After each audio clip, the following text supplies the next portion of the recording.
All right, so the VFR has more issues than I had anticipated. No! And I say that because I really wanted to start the engine today. In this video, I wanted to have the engine running. Like, that would be awesome. But I realize I'm a long way off from that actually happening because I've discovered several other issues that need to be addressed first. And those issues are going to take time. But it's not like I haven't been doing anything. I've actually got the valve covers back on the engine. And before I even got that stuff done, I had actually taken the engine out of the bike. All right, so my brilliant plan here was to just slide this underneath the engine and then be able to drop the engine down onto this and slowly lower it down out of the frame. But now that I'm looking at this, I also realize that the swing arm is attached to the engine. And so in order to remove the engine, I'm going to be removing the whole rear swing arm, the rear of the bike. And so it'll be very easy to just lift the frame up off of the engine by the time I get to that point. But before I do any of that, I need to put the oil pan back on the bottom here. All right, so while we're here on the bottom of my sump, my bike was in an accident. And you can see there's a little tab that used to be here that broke off. And that tab comes up and clearly is supposed to protect this bolt in the event of debris or whatever coming by the front. This is the front of the bike, so it comes back and smashes into that tab first. It's sort of a sacrificial tab, and it did its job here. I'm going to try and weld onto this thing, add material on, and recreate this tab.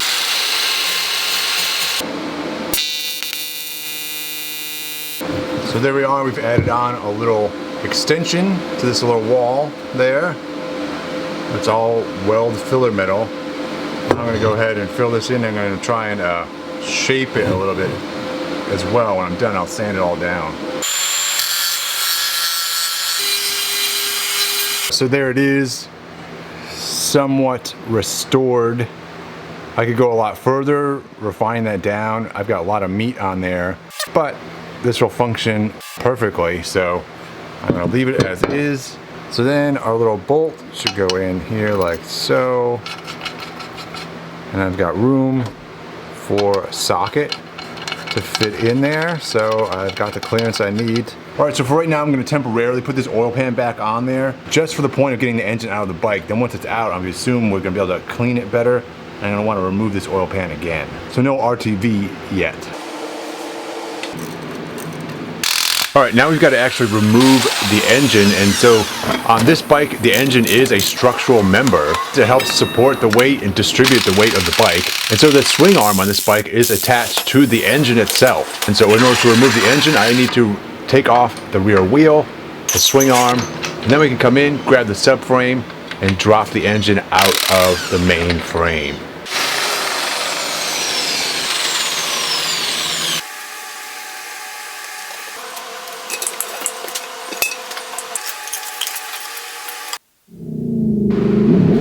And now with the engine out of the bike, we can finally get access to that rear cylinder head and remove that and do the valves on that. I'm going to lap the valves on this just like I did on the front cylinder head in the previous video.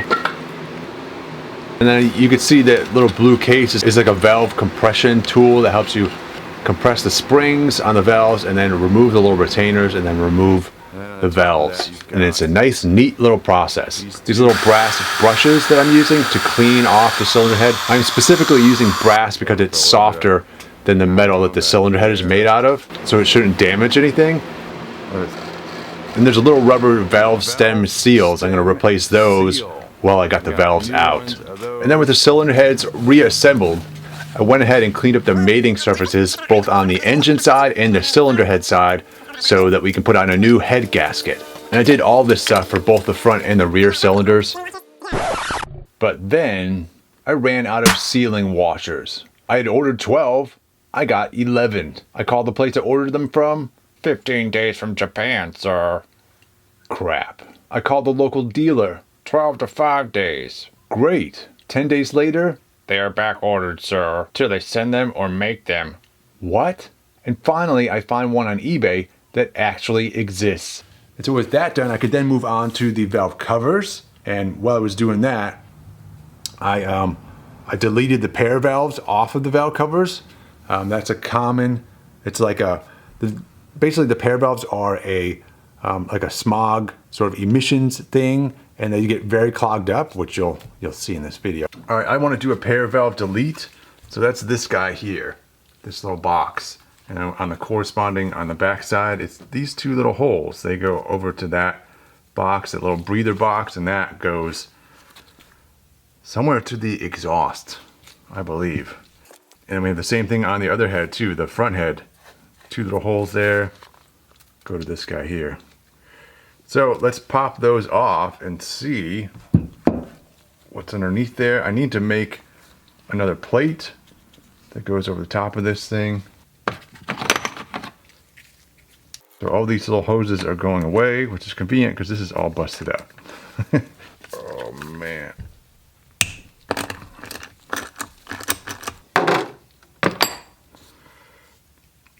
Wow. There is a lot of junk. Like, holy crap.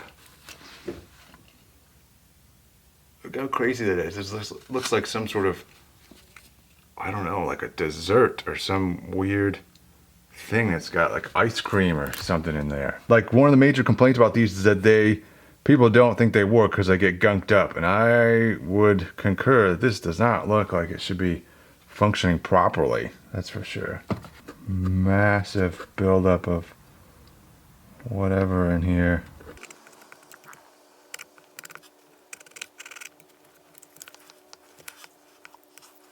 It is mine. Mine's really crusty.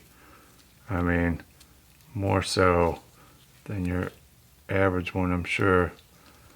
There it is. That's how it's just a simple little, they call it a reed valve, but just a little piece of metal that flexes at certain pressures, basically. It's kind of like a spring, an air spring, I would call it, maybe. That is designed to open at certain pressures. There's so much junk in here. Oh wow, it's supposed to be like silver. It's completely black. I thought it was supposed to be black. It was so black. Yeah, a lot of these little holes are all gunked up in there. Certainly decreased airflow for sure. Of course, mine has been sitting, and so that factors in a lot. It should be extra gunky. You should expect it to be extra gunky when it's been sitting. I really want to pop this out of here and clean it better, man. I'm not sure how feasible that is. Oh yeah. Here it comes.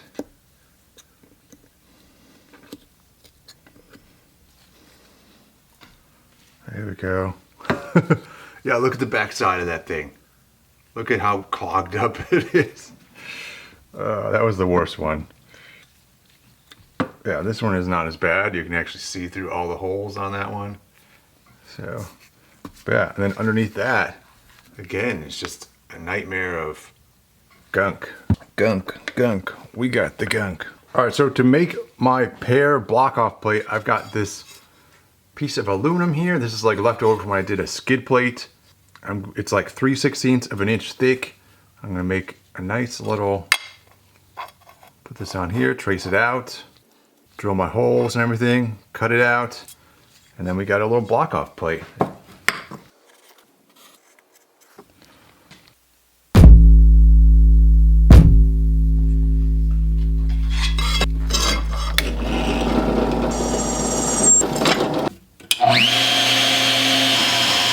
Here it is.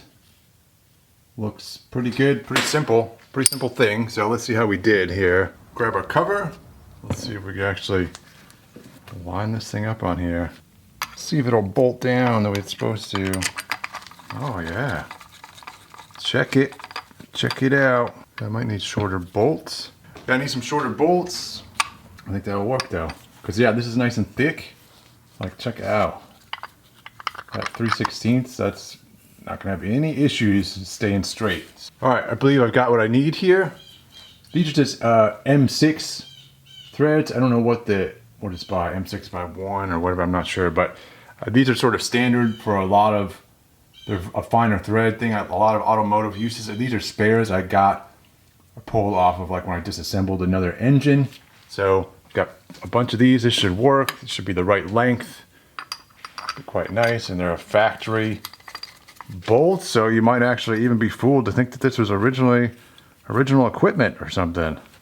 All right, so all I'm going to do is put the little reed valve stuff back in there. I'm going to leave these little sort of filter grates out, and then we'll stick this back in. And I'm reusing this reed part here. I could like take this part off. There's a little screw there, but I'm not going to bother with it. I mean, what's the point? I could try and shave some weight. It would be nice to just take out this whole piece of metal because it does have some weight to it. But then it wouldn't have anything to support the rubber grommet. And what I really want is this rubber grommet to have a seal so that we don't have a vacuum leak on this engine when we put it in there. So I'm gonna clean this up. I'm gonna oil it up. Put a little bit of oil on here to make sure it seals nicely. Let's stick these guys back in. All right, that's it. And I'm gonna put my little cap off plate we just made.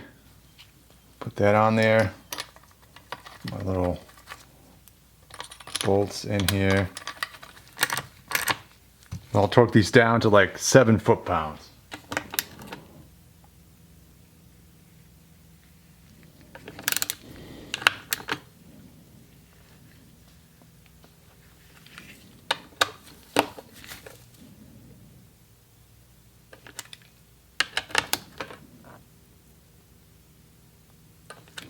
All right, we're not even doing 7 foot-pounds. That's enough. All right, same thing. We replicate that for the other head. And here we go, man. Put this one together. We're all capped off on this part of the pair valve delete process. All right, now I'm gonna do all my little grommets and the O-rings and etc. Get these things off of here. Well, I guess we'll start with these.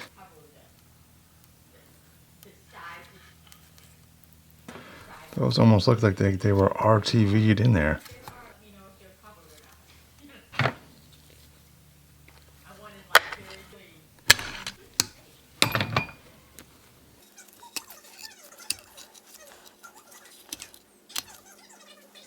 And I'm gonna throw some of this stuff on there to make sure we get this, whatever this stuff that's on here, it's clearly something. Maybe it's some sort of adhesive. We get that off of there. It's kind of like RTV, but is it?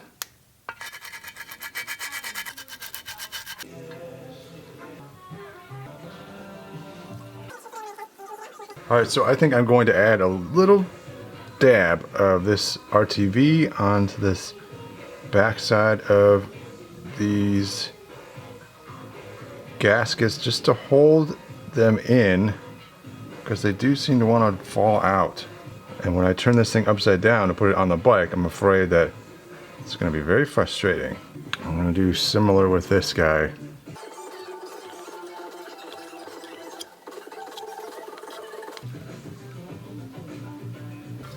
All right, so I want to put RTV right here in that corner, in this outside corner, and this outside corner on all of these, all 4 of these on both cylinder heads, and then we can install them.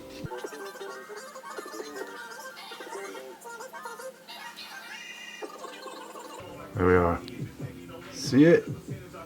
That's probably way more than I need.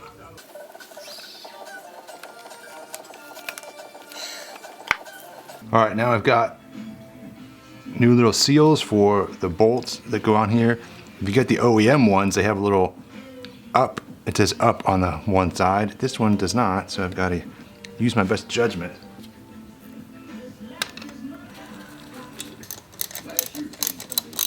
All right, and these get torqued to 7 foot-pounds ultimately. I'm gonna do it in a 2-part sequence because I need to let this silicone stuff dry a little bit. According to the instructions, it would be an hour normally, but we're using the RTV in a little bit different way because we're just doing those corners, so I'm not going to let it dry that long.